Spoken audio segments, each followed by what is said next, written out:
जय शिव शक्ति। इस spiritual channel में आप सबका स्वागत है। हम जिस बुक को यहाँ ऑडियो वीडियो फॉर्म में सुन रहे हैं उसका नाम है जीवात्मा जगत के नियम, the laws of spirit world. यह बुक नेशनल अवार्ड द्वारा सम्मानित है। यह बुक ऑटो राइटिंग पर बेस्ड है और 2 दिवंगत बेटों की आत्माओं द्वारा उनकी माता से ऑटो राइटिंग की फॉर्म में लिखवाई गई है। यह एक आध्यात्मिक बुक है और किसी भी जाति धर्म से इसका कोई लेना देना नहीं है, इसलिए यह बुक हमारी स्पिरिचुअल ग्रोथ में सहायक है। बस चेतावनी ये है कि खुद से कभी भी ऑटो राइटिंग करने की चेष्टा ना करें, क्योंकि यह कला ईश्वर द्वारा किसी खास को दी जाती है और जानबूझकर ऐसा करना आपके लिए हानिकारक हो सकता है। चैनल को सब्सक्राइब करके, वीडियो को लाइक एंड शेयर करके आप इस आध्यात्मिक विकास की मुहिम में हमारी सहायता कर सकते हैं। साथ में बने रहिए। धन्यवाद। सुनते हैं बुक की समरी। हेलो फ्रेंड्स, आज नया चैप्टर शुरू करते हैं। नाम है पृथ्वी पर आपका जीवन कार्य। हम सभी ने ईश्वर के साधनों के रूप में जन्म लिया है, पर उनके साधन के रूप में कार्य करना जारी रखना या नहीं, यह फैसला संपूर्ण रूप से हमारा है। कभी भी दुष्ट लोगों के प्रति अच्छाई न दिखाएं या उन्हें प्रोत्साहित न करें, दुष्टता से संघर्ष करें। प्रश्न, पृथ्वी पर आपका जीवन कार्य क्या है? कई लोग सोचते हैं कि उनके जीवन का कोई अर्थ नहीं या समस्याओं के सिवा उनके जीवन में कुछ भी नहीं। ऐसी आत्माएं कैसे अपने जीवन के अर्थ को समझ पाएंगी? सबसे पहले अपने मार्ग में आने वाली बाधाओं से कभी न डरे, वे आपको मजबूत बनाती है। साथ ही यह भी सोच कर न बैठे कि धरती पर आप केवल मुश्किलें झेलने के लिए आए हैं। कर्म, परीक्षा व प्रशिक्षण के अस्तित्व का कारण आप में बदलाव लाना और आपकी आत्मा को निर्मल करने में सहायता करना होता है। लेकिन ईश्वर ने पृथ्वी पर आपको कुछ अद्भुत करने का भी एक अवसर दिया है, जो आपका आध्यात्मिक जीवन कार्य है। प्रत्येक मनुष्य चाहता है कि उसके जीवन का कुछ अर्थ हो, और यह तब होता है जब आपको अपने जीवन कार्य का पता चल जाए। उस उद्देश्य को ही आपके जीवन कार्य के रूप में जाना जाता है, जो आपकी आत्मा और ईश्वर के बीच किया एक वचन होता है, एक शपथ होती है, जो पृथ्वी पर आने से पहले जीवात्मा जगत में आप लेते हैं। प्रत्येक आत्मा एक आध्यात्मिक खोज के मार्ग पर चलती है। यही वह मार्ग है जिसे आपने पृथ्वी पर पुनर्जन्म लेने से पहले चुना है। जब आप पृथ्वी पर आते हैं तो अपनी जीवात्मा के विकास के लिए पुनर्जन्म लेने के उद्देश्य को भूल जाते हैं। प्रत्येक मनुष्य के 3 जीवन कार्य होते हैं। पहला, आध्यात्मिक रूप से सुधरना। दूसरा, दूसरों की निस्वार्थ रूप से मदद करना। तीसरा, ईश्वर की ओर से मिले विशेष उपहारों और प्रतिभाओं का दूसरों के विकास के लिए उपयोग करना। पृथ्वी पर मनुष्य भलाई के नाते खुद में परिवर्तन लाने के लिए आते हैं। आप भौतिक शरीर में एक जीवात्मा के रूप में अपनी पूरी क्षमता को केवल तभी महसूस कर सकते हैं जब आप अंदर से बदलते हैं। आत्म सुधार का अर्थ है कि चाहे जो भी परिस्थितियां या बाधाएं उत्पन्न हो, आप अपने आप को बदलकर ईश्वरीय अच्छे मार्ग पर चले, और यही आपका पहला जीवन कार्य है। पृथ्वी पर हमेशा नकारात्मक शक्तियां मौजूद रहेगी। पृथ्वी एक आध्यात्मिक रणभूमि है और अपनी नैतिक मजबूती को सिद्ध करने का एकमात्र तरीका होता है घने अंधेरों में प्रकाशमान मार्ग को चुनना। दुष्टता से लड़ने का अर्थ यह नहीं कि आप इसके बारे में स्वर उठाएं, लोगों की आलोचना करें या उनका अनावरण करने के लिए किसी भी हद तक चले जाएं। दुष्टता पर से पर्दा हटाना महत्वपूर्ण होता है, पर खुद को या प्रियजनों को खतरे में डालकर ऐसा नहीं करना चाहिए। हालांकि आप इसका सहारा लेकर कायर भी नहीं बन सकते। दुष्टता से लड़ने का सबसे श्रेष्ठ तरीका यह है कि आप साहसी बने और हर बार जो सही हो बस वही करें। इसी को कहते हैं ईश्वरीय अच्छे मार्ग पर चलना। बिना परिवर्तन के किसी भी प्रकार का विकास नहीं हो सकता। जब आप अपने अवचेतन मन के मार्गदर्शन का पालन करते हैं तो परिवर्तन आपके जीवन का एक स्वाभाविक हिस्सा बन जाता है, तथा आप गरिमा के साथ कदम दर कदम खुद में परिवर्तन करते हैं। जब आप में गरिमा के साथ परिवर्तन होता है तो आप अपनी परीक्षाएं और प्रशिक्षण का सामना कर सकते हैं, और आप अपने नकारात्मक कर्मों का हिसाब चुकाने में सक्षम होते हैं, क्योंकि तब आप अपने अवचेतन मन का उपयोग कर रहे होते हैं। साथ ही आप अपने अच्छे कर्म अर्थात अपने आध्यात्मिक उपहार तथा आशीर्वादों का उपयोग और अधिक भलाई के लिए कर सकते हैं।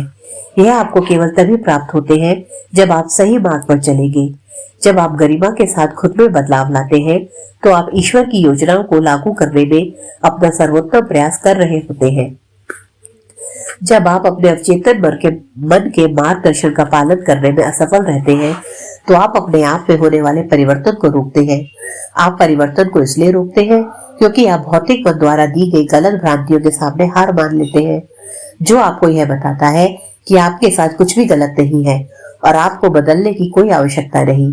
भौतिक मन को परिवर्तन पसंद नहीं होता, इसलिए यदि आप अवचेतन मन के अनुरूप नहीं चलेंगे तो परिवर्तन स्वाभाविक रूप से आप तक नहीं पहुंच सकता।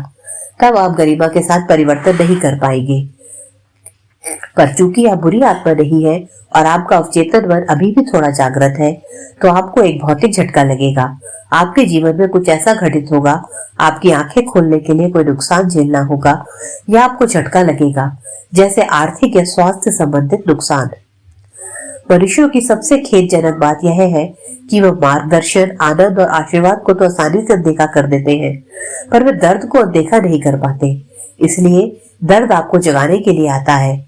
एक बार जब आप जाग जाते हैं तो आपको एहसास होता है कि आप गलत मार्ग पर हैं और इसीलिए आपको बदलने की जरूरत है। यदि आपने अपने अवचेतन मन की बात सुनी होती तो आपको दर्द पाकर जागने की जरूरत नहीं पड़ती।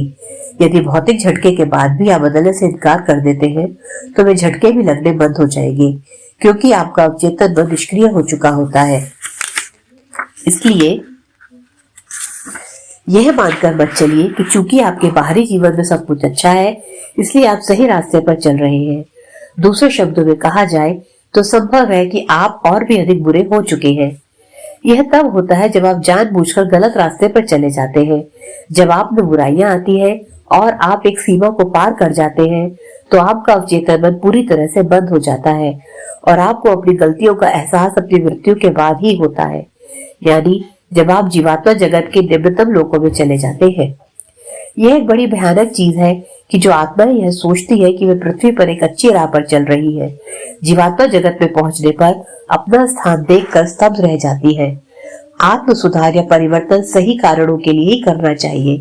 कभी कभी लोग कई कार्य गलत कारणों के लिए कर बैठते हैं, जैसे कि दूसरों से सम्मान पाने के लिए, आध्यात्मिक मार्ग पर चलकर अपने अहम की संतुष्टि करने के लिए, बुद्धिमान और ज्ञानी दिखने के लिए, ज्ञान पाने की इच्छा की संतुष्टि के लिए या स्वर्ग में जगह पाने के लिए अथवा नरक में जाने के भय से अच्छे काम करने के लिए। ये बदलाव के सही कारण नहीं होते। आपको इसलिए बदलना चाहिए क्योंकि आप अच्छाई पर भरोसा करते हैं और एक बेहतर मनुष्य बनना चाहते हैं। अच्छाई के वास्ते ही अच्छाई का मार्ग चुने। आध्यात्मिक महत्वाकांक्षा पालने और लक्ष्य पर केंद्रित होने की बजाय बदलाव इसलिए लाएं कि इससे आप अच्छा महसूस करते हैं। इस यात्रा का आनंद लें। 7वां लोक, 9वां स्तर केवल इसी लक्ष्य पर केंद्रित न हो। आपका ध्यान केंद्रित होना चाहिए इस मार्ग अथवा इस बदलाव पर। प्रश्न: कभी कभी लोग कहते हैं मैं बदलना चाहता हूँ पर मैं ऐसा करने में सक्षम नहीं हो पाता। क्या वे ऐसा ईमानदारी से कहते हैं? जो लोग ऐसा कहते हैं उनकी भावनाएं अच्छी होती है, पर वे दुविधा में होते हैं कि क्यों वे स्वयं में परिवर्तन नहीं कर पा रहे।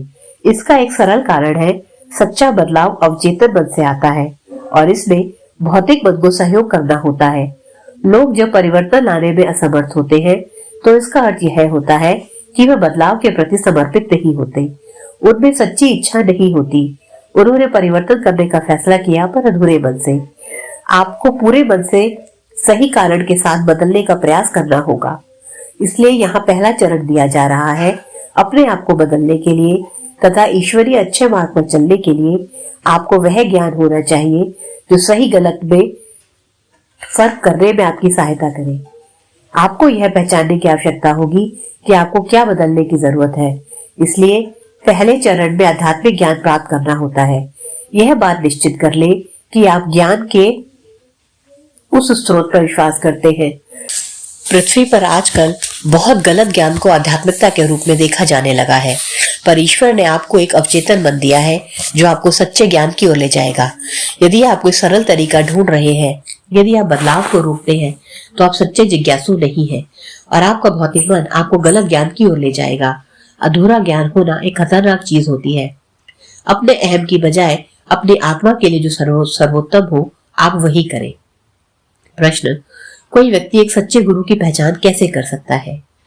कुछ ही लोगों को अपने जीवन में एक सच्चा गुरु पाने का सौभाग्य मिलता है, पर आध्यात्मिक ज्ञान सामान्य तौर पर उपलब्ध हो जाता है। इसलिए ज्ञान को अपना गुरु बनाएं और यदि आप सच्चाई पूर्वक खोजेंगे तो आपको सच्चे ज्ञान की प्राप्ति हो जाएगी। जब एक गुरु को खोजने की बात आती है तो अपनी सामान्य समझ का उपयोग करें।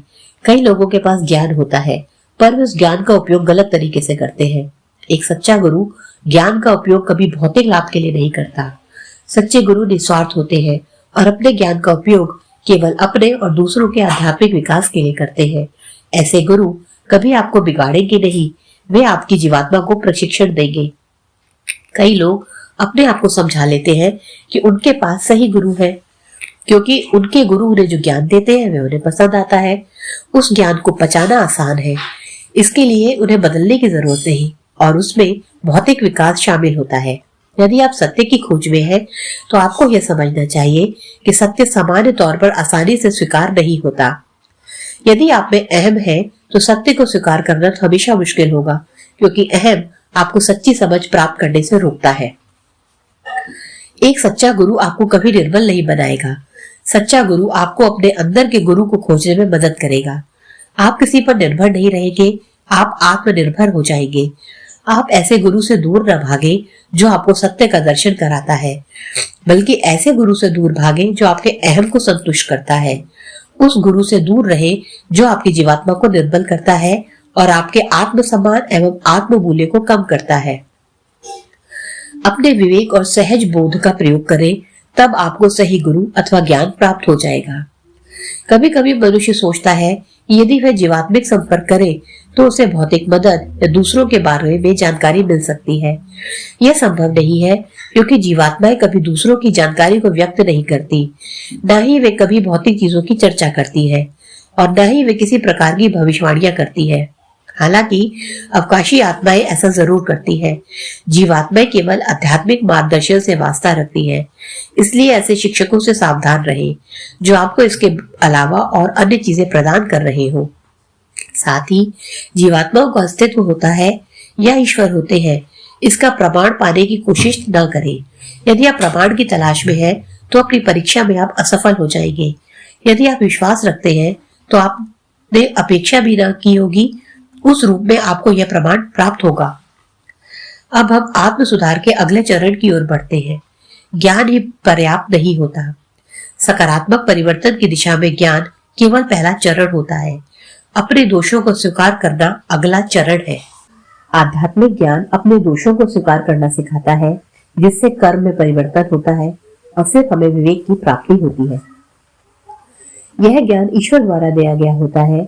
यह ईश्वर से जीवात्माओं को मिलता है और वहां से यह पृथ्वी की आत्माओं को प्राप्त होता है। पृथ्वी पर इस ज्ञान को आत्माएं प्रवाहित करती है। पृथ्वी पर फिर वे अवतार लेती है और अंधेरे युग में प्रकाश फैलाती है। इसलिए आपको इन आत्माओं की पहचान करनी होगी, क्योंकि आपको उनसे सच्चा ज्ञान प्राप्त होगा। यदि छात्र में सच्ची इच्छा होगी, दूसरे शब्दों में यदि वह तैयार है, तो आध्यात्मिक रूप से उसे आगे बढ़ाने में मदद करने के लिए गुरु प्रकट होंगे। आपको जब भी आध्यात्मिक ज्ञान प्राप्त हो जाए, तो आपको उसका उपयोग अपने सही गलत कार्यों को परखने में करना चाहिए। दूसरा चरण है अपने दोषों को स्वीकार करना। प्रत्येक मनुष्य में दोष होते हैं। आप उन दोषों का विश्लेषण करें ताकि आप उन पर विजय प्राप्त कर सकें, और उन पर विजय प्राप्त करने का एकमात्र रास्ता है कर्म करने का। कर्म तीसरा और सबसे महत्वपूर्ण चरण है। व्यक्ति को अपने दोषों के बारे में पता हो सकता है, लेकिन यह संभव है कि वह परिवर्तन की इच्छा नहीं रखता। इसे अस्वीकृति कहते हैं। दोषों को सच्चे मन से स्वीकार करने का अर्थ होता है अपने आप में इस हद तक बदलाव लाना कि आपके उन दोषों का अस्तित्व ही न रहे। इसी प्रकार के आध्यात्मिक कर्म की आवश्यकता होती है। दूसरों की सहायता करने के लिए सबसे पहले स्वयं खुद की सहायता करना आवश्यक होता है। किसी अन्य व्यक्ति पर सकारात्मक प्रभाव डालने के लिए पहले आपको स्वयं आध्यात्मिक मजबूती की अवस्था में होना चाहिए। यदि आप चाहते हैं कि आपका कोई प्रियजन या मित्र विनम्र बने और आप उनके दोषों को व्यवहार कुशल तरीके से इंगित करते हैं, तो यह ठीक है। पर यदि आप एक घमंडी व्यक्ति हैं, तो किसी और के बदलने की अपेक्षा न करें, खुद को बदलें। अपना उदाहरण सामने रखें। अपने आप को बदलने से पहले दूसरों के बदलने की अपेक्षा न रखें, और याद रखें कि नम्रता के बगैर किसी प्रकार का परिवर्तन नहीं हो सकता। एक बार जब आप उस दिशा में कदम उठा लेते हैं तो आप एक चक्र पूरा कर लेते हैं और उसकी फिर से शुरुआत होती है। आपको और अधिक आध्यात्मिक ज्ञान मिलेगा ताकि आप पुनः स्वयं का विश्लेषण कर सके और अधिक प्रयास कर सके। यह चक्र जन्मों तक चलता रहता है। कई बार आपको अनुभव होगा कि आप अपनी प्रगति करने में सक्षम नहीं हो पा रहे हैं। आप अपने आप में परिवर्तन लाना चाहते हैं, पर सुधरने की बजाय आपको लगेगा कि आप किसी दलदल में जा फंसे हैं। यह इसलिए होता है कि आपके पास थोड़ा आध्यात्मिक ज्ञान है, पर आपने अपने दोषों को स्वीकार नहीं किया है। और चूंकि आपने सुधरने का कोई प्रयास नहीं किया, ईश्वर के नियमों के प्रति आपकी समझ सीमित रहती है। ज्ञान तो अपने आप में एक जानकारी है। जब उस जानकारी को दूसरों के साथ बांटा जाता है तभी वो ज्ञान बनता है। और जब ज्ञान को आप अपने दैनिक जीवन के व्यवहार में उतार लेते हैं तो आपको आध्यात्मिक सीख और विवेक की प्राप्ति होगी, क्योंकि आप अपने आध्यात्मिक पाठ से सीख लेते हैं। केवल तभी आपको जीवात्माओं से अधिक ज्ञान की प्राप्ति होगी, जिसे अनुभव के जरिए विवेक में बदला जा सकता है। इसी प्रकार आप अपनी आत्मा के विकास के लिए जीते हैं। ये 3 चरण ज्ञान, स्वीकृति तथा कर्म आपको अपने पहले जीवन कार्य अर्थात आत्म सुधार को पूरा करने में मदद करेंगे। आपका दूसरा जीवन कार्य है निस्वार्थ सेवा। सेवा संतोष की कुंजी है, पर आपके भौतिकवादी जगत में लोग इसे नहीं समझेंगे। सच्चा संतोष निस्वार्थ सेवा से आता है। पृथ्वी पर ऐसे कई मनुष्य हैं जो भले लोग होते हैं। वे किसी को नुकसान नहीं पहुंचाते और अपने परिवार के साथ मिलकर सरल शांत जीवन जीते हैं। वो अपने कर्तव्यों का पालन करते हैं। ऐसी आत्माएं अपने आप और दूसरों को नुकसान पहुंचाने और अंधकार को बढ़ावा देने वाली आत्माओं से कहीं बेहतर होती है। पर इन भली आत्माओं को अपनी सच्ची क्षमता के बारे में पता नहीं होता। केवल अपने कर्तव्यों को पूरा करने से आप आध्यात्मिक विकास नहीं कर सकते। दुर्भाग्यवश दुनिया इतनी नकारात्मक स्थिति में है कि कोई व्यक्ति तो बस केवल अपने कर्तव्यों का पालन करता है और किसी को कोई नुकसान नहीं पहुंचाता, ईश्वर का आदमी माना जाता है। जबकि ऐसा व्यक्ति उस मंजिल की राह के मध्यांतर तक भी नहीं पहुंचा होता। आपको दूसरों तक पहुंचकर उनकी मदद करनी चाहिए, यानी निस्वार्थ सेवा के मार्ग पर चलना चाहिए। पृथ्वी पर आप दूसरों की शांत रहकर सहायता करने के लिए ईश्वर के एक साधन के रूप में आए हैं। सराहना मिलने का इंतजार किए बिना ही काम में जुट जाए। प्रकाश का सेवक एक शांत सेवक होता है। ईश्वर का साधन केवल वही काम करता है जो सही होता है। अपने अच्छे कर्मों से वह अंधेरे पर विजय प्राप्त करता है और कभी अपने अच्छे कार्यों के बारे में चर्चा नहीं करता, यहाँ तक कि गर्व उत्पन्न न हो, इसलिए वह कभी उनका विश्लेषण नहीं करता। याद रखें कि ईश्वर के फरिश्ते आप पर नजर रखे हुए हैं और उन्हें आपके कर्मों के बारे में सब पता होता है। यदि आपको यह पता है तो आपकी आत्मा कभी सराहना पाने की इच्छा नहीं करेगी, केवल आपका अहम ऐसा चाहता है। जिस वक्त आप अपने किए किसी अच्छे काम के बारे में चर्चा करते हैं या उस विषय पर ज्यादा सोचते हैं, तो उसी वक्त उसकी अहमियत खत्म हो जाती है। जिस व्यक्ति को सहायता की आवश्यकता थी, निश्चित रूप से उसकी मदद हुई, पर आपकी प्रगति नहीं हुई, क्योंकि आपने निस्वार्थ सेवा का सही अर्थ नहीं समझा। निस्वार्थ का अर्थ है आपने औरों के लिए जो किया उसके बारे में कम से कम सोचना। यही ईश्वर के प्रति सच्ची भक्ति है। दूसरों की सेवा कर आप ईश्वर की सेवा करते हैं। आज के लिए इतना ही। धन्यवाद।